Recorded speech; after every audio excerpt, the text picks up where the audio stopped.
नमस्कार, मैं पंकज प्रसून।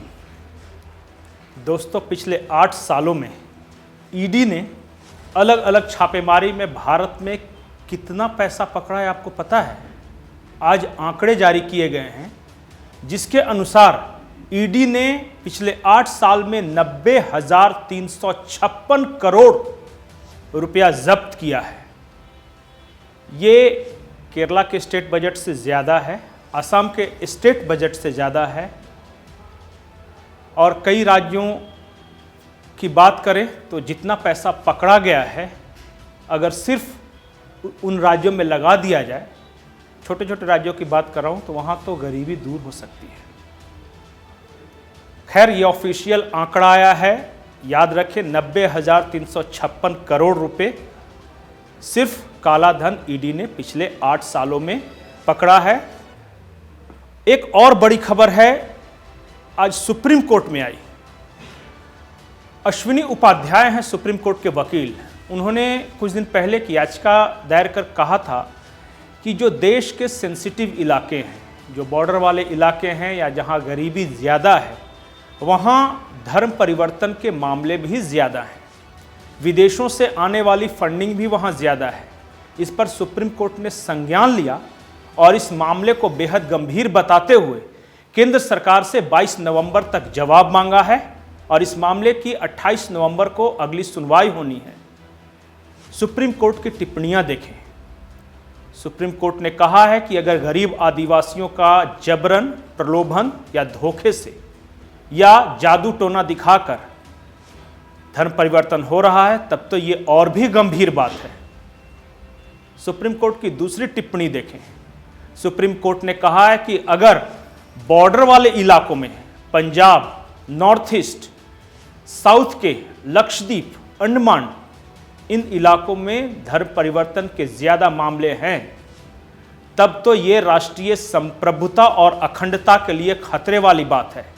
केंद्र सरकार 22 नवंबर तक जवाब देकर बताए कि जबरन धर्म परिवर्तन या धोखे से या प्रलोभन देकर या जादू दिखाकर धर्म परिवर्तन के मामले में उसने अब तक क्या कदम उठाए हैं, और अगर नहीं कदम उठाए हैं तो वो क्यों। अब आते हैं अपने झारखंड पे। हमने पहले ही अपने एक शॉर्ट वीडियो में बताया था कि हेमलाल मुर्मू झारखंड मुक्ति मोर्चा में शामिल होने वाले हैं। आधिकारिक घोषणा नहीं हुई है, पर उनका आज एक बयान आया है जिसमें उन्होंने कहा है कि भाजपा दीकुओं की पार्टी है।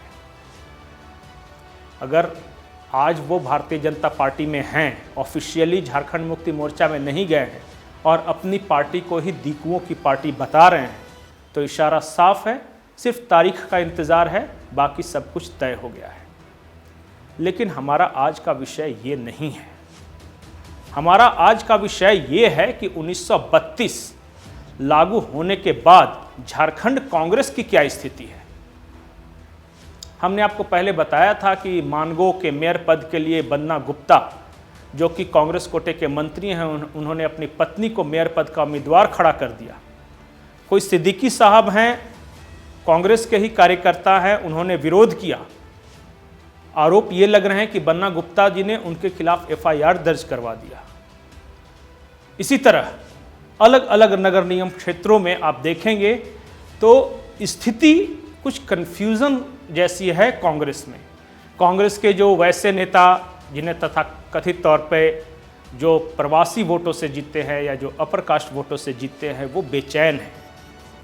चाहे दीपिका पांडे सिंह हो, पूर्णिमा नीरज सिंह हो, या वो तमाम नेता जो ऐसे क्षेत्रों से चुनकर आते हैं जहां से उन्हें लग रहा है कि कहीं 1932 उनके खिलाफ बैकफायर न कर जाए, वो बेचैन है। एक और नेता है मधु कोड़ा। उन्होंने तो खुलेआम आंदोलन का ऐलान कर दिया है। उनका कहना है कि अगर इस फॉर्मेट में, जैसा कि हेमंत सरकार ने लाया है, अगर 1932 का खतियान आधारित स्थानीय नीति लागू हो जाती है तो कोल्हान के लोग इस स्थानीय नीति से बाहर हो जाएंगे। अगर ग्राम प्रधान से उन्हें एफिडेविट करवाना पड़ा या ये लिखवा कर लाना पड़ा कि वो स्थानीय, तो ग्राम प्रधानों की मनमानी बढ़ जाएगी, और इसके खिलाफ उन्होंने एक बड़े आंदोलन का ऐलान किया है। पलामू में भी, जहां कांग्रेस की मजबूत पकड़ रही है, वहां से भी कुछ कुछ इसी तरह के स्वर आ रहे हैं। अभी कोई खुलकर बोल नहीं रहा, लेकिन माहौल का इंतजार है। कांग्रेस की ओर से कुछ बड़े बयान भविष्य में आ सकते हैं। एक बात और यहाँ के बेरोजगारों की, आज शिक्षा मंत्री जगन्नाथ महतो ने कहा है कि शिक्षकों की बहाली होगी तो 1932 के खतियान के आधार पर होगी। हमारा सवाल ये है कि ये नया वाला खतियान झारखंड में लागू कब होगा, और तब तक क्या जो कहा गया था कि 50,000 शिक्षकों की बहाली होगी, तब तक वो पेंडिंग रहेगी, लटकी रहेगी? क्या वो बहाली नहीं होगी? जगन्नाथ महतो जो शिक्षा मंत्री हैं उनको इस बारे में स्पष्ट करना चाहिए कि मुश्किल से 1 साल का वक्त है सरकार के पास। अगर शिक्षा मंत्री खुद कहते हैं कि शिक्षकों की बहाली 1932 खतियान के आधार पर होगी, तो क्या वो 1 साल के अंदर अपनी नई स्थानीय नीति लागू कर सकेंगे, उसे नियोजन नीति से जोड़ सकेंगे? क्योंकि वो 9वीं अनुसूची में है, वो केंद्र के पास जाने वाला है।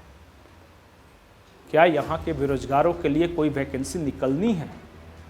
और अगर निकलेगी तो उस नौकरी जो वैकेंसी निकलेगी उसमें स्थानीय नीति या नियोजन नीति क्या होगा, ये सरकार को स्पष्ट करना चाहिए। क्योंकि अगर अभी फिलहाल जो स्थिति है वो चलती रही, और अगर शिक्षा मंत्री ये बयान देते हैं कि अब तो जो भी वैकेंसी निकलेगी 1932 के आधार पर निकलेगी, तब तो ये विकट स्थिति है, क्योंकि अगले 1-1.5 साल में तो ऐसे तो कोई वैकेंसी नहीं निकलेगी। और वैकेंसी निकली भी तो कैसे एग्ज़ाम होगा, क्या नौकरी मिल पाएगी? कहीं वो कोर्ट कचहरी के चक्कर में न फंस जाए, कहीं हम एक नई समस्या की ओर तो नहीं बढ़ने जा रहे हैं। वक्त का इंतज़ार कीजिए, अगले 1 हफ्तों में कुछ बड़ी खबरें आने वाली है झारखंड से। वो खबरें धमाकेदार भी होंगी और दिलचस्प भी। नमस्कार।